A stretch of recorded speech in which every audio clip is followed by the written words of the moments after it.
어떤 부자가 자기의 재물을 다 팔아 바친다 했지만 주님은 그것이 오히려 부족하니 나를 따르라 하고 권하셨다. 부자가 나는 계명을 다 지켰고 하나님을 사랑했는데 그래도 부족하다면 어떻게 해야 합니까? 하고 더욱더 적극적인 자세를 보였지만 주님은 내 재산 전부를 팔아서 가난한 자에게 주라 하셨다. 그렇다고 그것으로 족하다고 인정하신 것도 아니었으니 다음으로 또 무엇을 구하셨는가? 나를 따르라 하고 요구하신 것이다. 부자가 주님의 말씀대로 따른다 할지라도 또 부족한 것이 있으니 그것이 무엇일까? 아무리 주님을 따르는 참신함이 있을지라도 여전히 부족하다. 그에게는 하나님이 기뻐하시는 것을 방해하고 있는 자기의 의가 여전히 존재하기 때문이다.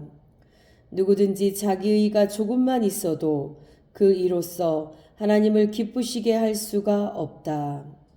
하나님이 구하시는 제사는 자기 의는 전무하고 오직 하나님의 의만 나타나는 제사로서 이것이 비로소 하나님을 기쁘시게 할 수 있는 것이다. 어떻게 하나님이 기뻐하시는 믿음을 보여드릴 수 있을까? 하나님이 기뻐하시는 것은 오직 하나뿐이다.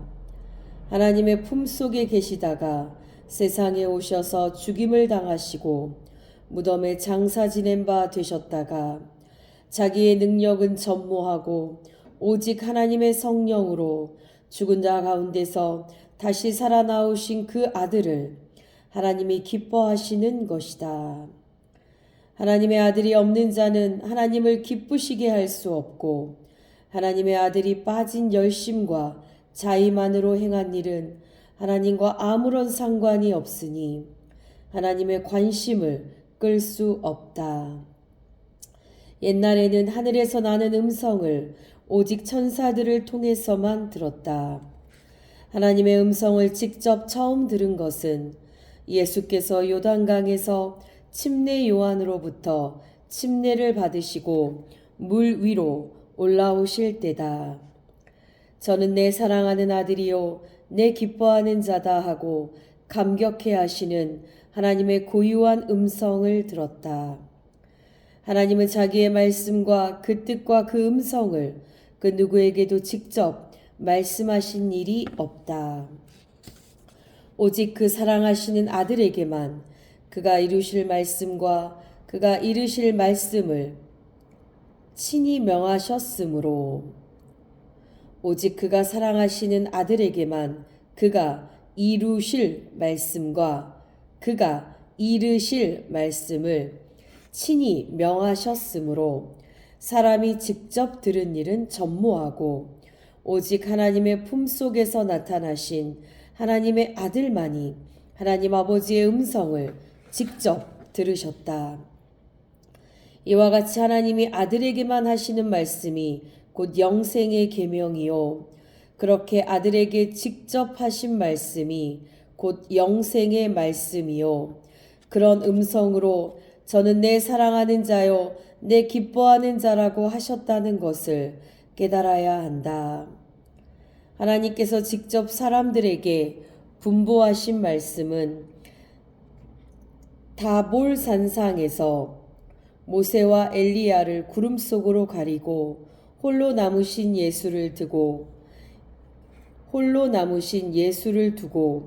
이는 내 사랑하는 아들이요 내 기뻐하는 자라 말씀하시고 너희는 저희 말을 들으라 하고 말씀하신 것이다. 이는 곧 하나님이 사랑하시는 자의 말을 들으라, 하나님이 기뻐하시는 자의 말을 들으라 하고 명령하신 것이다. 이와 같이 하나님께서 구하시는 것이 무엇인지를 분명히 듣고도 외면하는 사람이 있다면 그는 신앙이 전혀 없는 사람이다. 방금까지 모세도 있었고 엘리야도 거기 있었지만 하나님은 이스라엘로 하여금 그동안 실컷 들었던 모세의 율법이나 엘리야의 예언 소리를 그만 듣고 오직 하나님의 품속에서 하나님의 뜻과 하나님의 말씀을 듣고 오신 이의 말씀을 듣고 그로 말미암아 하나님께 나오기 위하여 예수 이름에 무릎을 꿇고 예수 이름으로 하나님께 영광을 돌리게 하셨다. 그래도 깨닫지 못한다면 길가에 뿌려진 씨처럼 믿음의 뿌리를 내리기는 불가능하고 그 열매를 얻기도 불가능할 것이다. 그러므로 정신을 차리고 놓치지 말라. 하나님이 기뻐하시는 아들과 동행하지 않는 그 어떤 사람도 하나님을 기쁘시게 할 수 없으며 하나님은 그런 사람을 환영하실 수가 없다. 이런 하나님의 뜻을 전하시려고 처음부터 오늘날까지 말씀하시고 참으신 것이다.